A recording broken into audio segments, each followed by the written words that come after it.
Olá, tudo bem? Eu espero que todos vocês estejam bem. Onde você estiver, quando você estiver, que essa mensagem alcance a sua vida de uma maneira profunda e que te traga paz ou te traga direções, né? Eu quero propor essa manhã, propor uma conversa a respeito de uma passagem que particularmente eu gosto muito nas Escrituras Sagradas, que é sobre a parábola do filho pródigo. Essa é uma passagem onde nos ensina muito sobre Deus, em primeiro lugar, a maneira como Deus se relaciona com a humanidade, a maneira como Deus se relaciona com a gente e como a gente deve lidar com o outro, independente das suas subjetividades, das suas idiosincrasias. É uma passagem que nos que se torna inclusive um desafio para nós no tempo que a gente está vivendo. E tempo esse qual seria? Seria o tempo do indivíduo, o tempo do individualismo, o tempo onde é o meu bem-estar, é a minha vida, é a minha felicidade, é o meu jeito de ser, é o meu jeito de fazer as coisas. E quando a gente percebe essa essa realidade toda, a gente se encontra diante de fato de um desafio de vida, de um desafio das nossas relações, de um desafio de como que a gente tem que se colocar diante da sociedade. E por que que essa parábola nos ensina muito? Porque se você parar para prestar atenção de uma maneira um pouco mais minuciosa, não só nas coisas que estão nas linhas, mas nas entrelinhas, a gente percebe em primeiro lugar que aqueles irmãos, eles estavam alienados do pai, e aqueles irmãos, por estarem alienados do pai, eles estavam alienados um do outro, perdão. E isso é um ensinamento muito grande pra gente, porque se a gente estiver longe de Deus, afastado de Deus, se a gente trabalhar apenas para nosso próprio bem-estar, para nossa própria felicidade, a gente vive de nós para nós mesmos. No entanto, o Evangelho, ele é uma vida de nós para o outro. E, inclusive, o próprio apóstolo João diz que o mundo reconheceria que nós somos filhos de Deus pelo amor que nós temos com o outro. Mas como dar amor ao outro se eu estou alienado do outro e principalmente se eu estou alienado de Deus, que é a fonte de todo amor, de toda transformação, de toda a vida? E uma outra coisa muito importante nesse contexto todo é que ambos os irmãos, eles são iguais, eles eram iguais porque eles queriam que as suas vontades fossem absolutas, que as suas verdades fossem absolutas. E quando a gente se coloca diante de uma vida onde as nossas verdades são absolutas, o que resta? Bem, o que resta são adjetivos para o outro, o que resta é o meu bem-estar, o que resta é a minha maneira de viver. Isso exclui completamente todas as pessoas que estão à nossa volta. Bem, a parábola, primeiro ela mostra o momento em que um filho mais novo pede ao pai a sua herança para poder viver a sua vida da maneira como sempre quis. Pede ao pai aquilo que lhe pertence por direito, como herança, para poder desfrutar daquilo que ele sempre desfrutou, para que ele pudesse viver a liberdade que ele sempre sonhou em ter. Logo, uma liberdade utópica. E algumas tradições rabínicas dizem que aquilo foi uma ofensa enorme ao pai. Por quê? Porque no ato de você pedir do garoto, do filho mais novo, pedir ao pai a sua parte da herança, ele estava dizendo em outras palavras: olha, já que você não morre, porque uma herança só pode ser liberada para o filho pela morte dos pais, já que você não morre, para que eu possa viver a minha vida do jeito que eu quero, você pode me adiantar a minha herança? Isso foi uma ofensa muito grande. A gente está falando num período onde a cultura patriarcal era uma cultura estabelecida, o pai tinha uma honra muito grande na casa, e a gente percebe grandemente de que o filho mais novo, inclusive, faz uma desonra como essa. Olha, eu preferiria que você estivesse morto, mas como você não morre, eu queria pedir a minha parte na herança. Mas o legal disso tudo é que o pai dá. E por que legal disso tudo? Porque você vai entender. Porque depois que o filho vive num país distante, numa terra distante, aquela terra passa por uma grande escassez e ele faz um discurso ensaiado depois de se ver desejando comer a comida dos porcos, mas ninguém dando a ele esses recursos, ele pensa consigo mesmo: na casa de meu pai tem empregados, tem escravos. Naquela época havia o regime escravocrata. Na casa do meu pai existem empregados que comem muito melhor do que eu, e eu aqui longe de casa desejando comer a comida de porco. Eu vou voltar para casa do meu pai e vou ensaiar um discurso. E o discurso era: pai, pequei contra você, pequei contra o céu, já não sou digno de ser chamado seu filho. Me trate como um dos seus empregados. Ele toma coragem, tem um ímpeto, né, da coragem, e ele vai em direção à casa do pai. E por que eu acho impressionante essa parte onde o pai ele dá ao filho a herança? Porque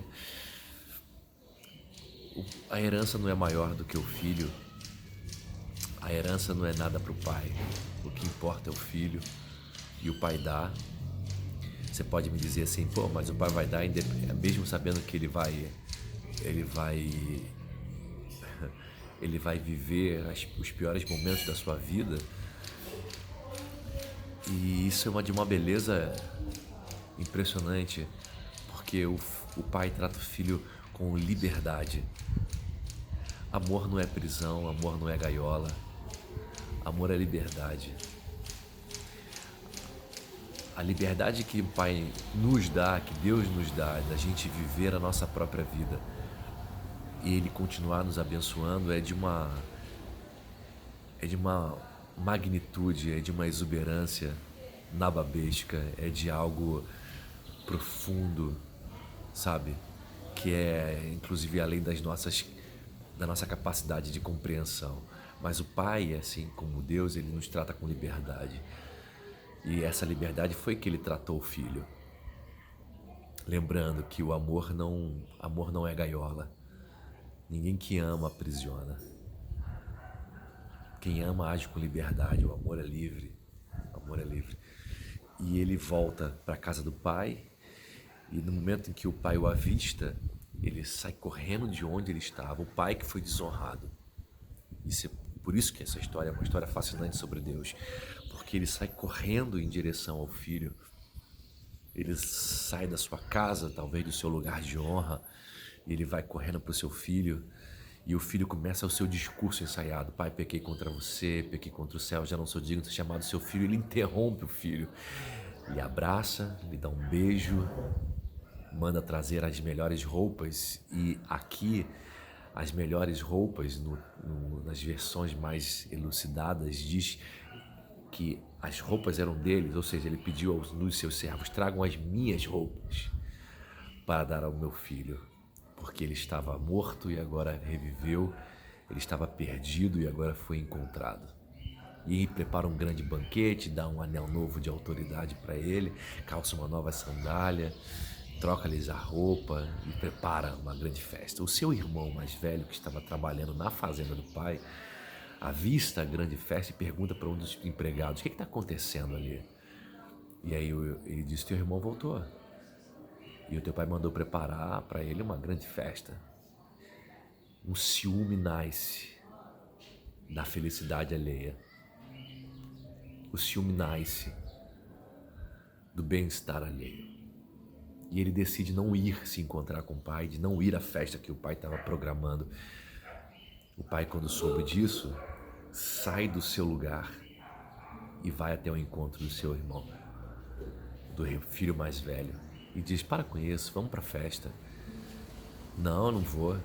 Aquele rapaz, aquele teu filho, não meu irmão, teu filho, ele gastou dinheiro com prostitutas, gastou dinheiro com meretrizes, gastou dinheiro dissolutamente, agora ele volta assim,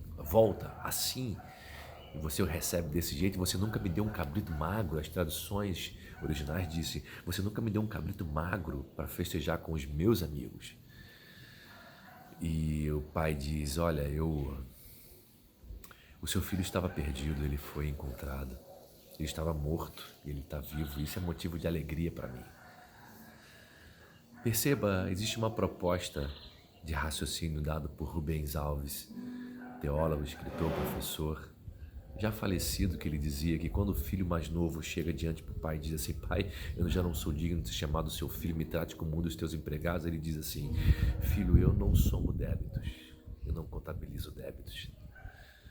E quando o filho mais velho diz: olha, eu sou escravo, eu trabalho para você e você nunca me dá nada, o pai diz para ele assim: tudo que é meu é teu, cara. Se você não usufrui daquilo que é meu vivendo comigo, desculpe, mas o seu bem-estar, a sua maneira de fazer as coisas, aquilo que você decide fazer, não vai me fazer dar mais ou te dar mais privilégios. Eu não somo créditos, eu não contabilizo créditos. Ou seja, Deus, por que essa história é sobre Deus? Porque Deus, assim como um pai desses dois meninos alienados da sua realidade, Deus, ele não trata com a gente com base nos nossos méritos e com os nossos deméritos. Deus, ele trata com a gente da maneira como autodeterminou-se ser. Ou seja, uma resposta de amor, uma figura de amor. Se fosse com a gente, né, e por que isso é um desafio para a gente na época que a gente vive? Porque se fosse com a gente diria assim: você fez isso? Tá agindo dessa maneira? Então vai ver só, espera para você ver o que vai acontecer contigo. Você me respondeu dessa forma? Então vai ter troco. E aí eu lembro das escrituras sagradas que aquele que ama conhece a Deus. E eu fico pensando muito nisso. A gente diz que ama, ou melhor, a gente diz que conhece a Deus, mas a gente revida com a mesma moeda, a gente dá o troco, a gente age como resultado de uma alma desconfigurada pelos prazeres da sociedade moderna e pós-moderna. A gente pensa no nosso próprio bem-estar. Cara, o filho voltou, o irmão voltou. Não é teu filho, é meu irmão. É meu irmão. E isso nos ensina muito e nos cobra, inclusive, uma atenção, porque nós somos seres perfectíveis, não perfeito do verbo, da palavra em grego perfecto, feito por inteiro, mas nós somos seres perfectíveis, ou seja, a cada passo, cada momento que a gente anda, e anda com Deus principalmente, a gente é transformado, nós estamos nesse processo de aperfeiçoamento, de transformação, e eu penso que essa parábola, por exemplo, é algo chave não só para eu prestar atenção nas minhas relação com Deus, na minha relação com Deus, mas na minha relação com o meu próximo, porque Deus me chama para uma transformação, para ser gente melhor como